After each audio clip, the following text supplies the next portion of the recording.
ઘાસ ફૂસમાં છે એમ હા આ લીલું જે લાકડું છે ને એમાં જે એનર્જી છે એ તો પાણીના ભેગી મિશ્રિત છે એટલે પ્યોર એનર્જી નથી 50% છે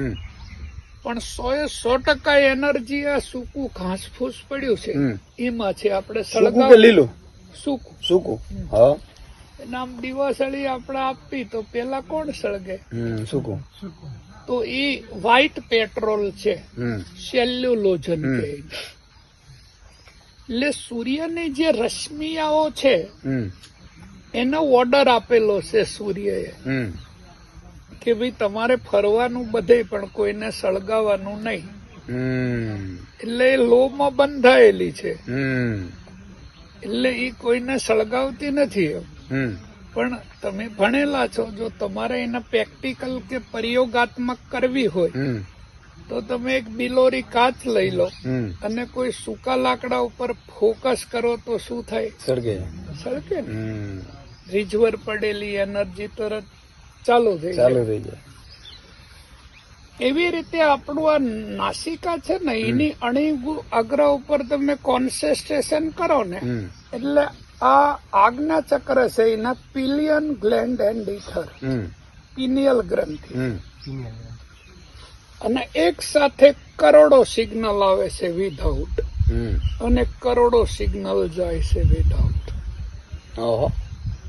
તો અહીંયાથી બધા નીકળે છે આજ્ઞા ચક્ર થી આજ્ઞા ચક્રમાં મોટર ઇન્ટરસેન્સરી છે મોટર ન્યુરોન્સ ઇન્ટર ન્યુરોન્સ અને સેન્સરી ન્યુરોન્સ એટલે ત્રણેય બોડીના જે સિગ્નલ છે એ બધા અહીંથી જાય છે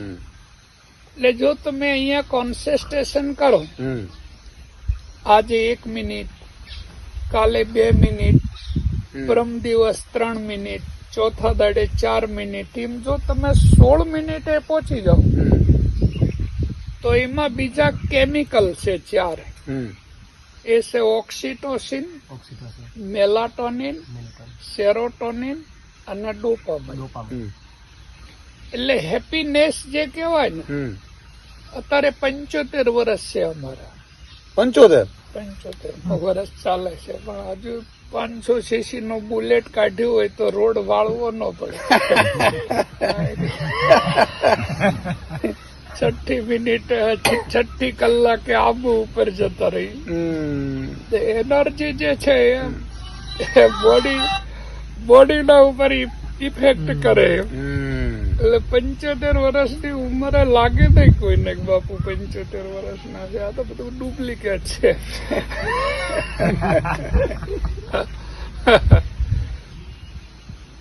એટલે જો 16 મિનિટ કોન્સન્ટ્રેશન કરવામાં આવે તો આ મોટર ઇન્ટરસેન્સરી જાગૃત થઈ જાય તો simple consciousness self consciousness cosmic consciousness six sense awareness અને સુપ્રીમ કોસ્મિક કોન્શિયસનેસ સુધીના સિગ્નલ છે આમાં અમે એને મેથેમેટિક કરેલી છે એમ ડાયમેન્શન પાસ કરેલા છે એને 1 dimension place 2 dimension time 3 dimension speed 4 dimension control 5 dimension metal 6 dimension light 7 dimension ધ્વનિ તરંગ 8 dimension ether 9 dimension fusion random energy frequency અને વાઇબ્રેશન એવા 14 લો પાસ કરવી ને એટલે અહીંયા આજ્ઞા ચક્રમાં ક્વોન્ટમ સ્પીડ રીડિંગ નામનું વર્જન હોય એ પ્રાપ્ત થાય એટલે ફ્યુઝન પાવર પ્રાપ્ત થાય શું કે એને દિવ્ય દ્રષ્ટિ એમ હા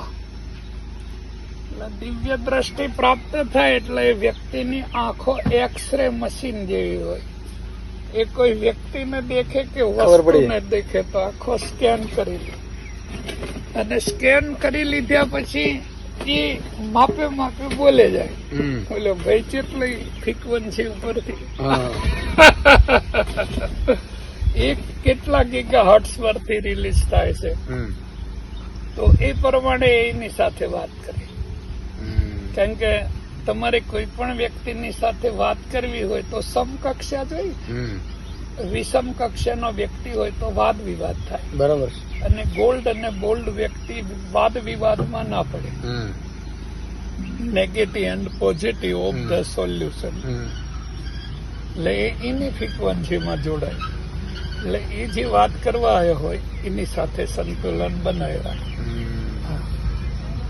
તો એ રીતે મોટર ઇન્ટર સેન્સરી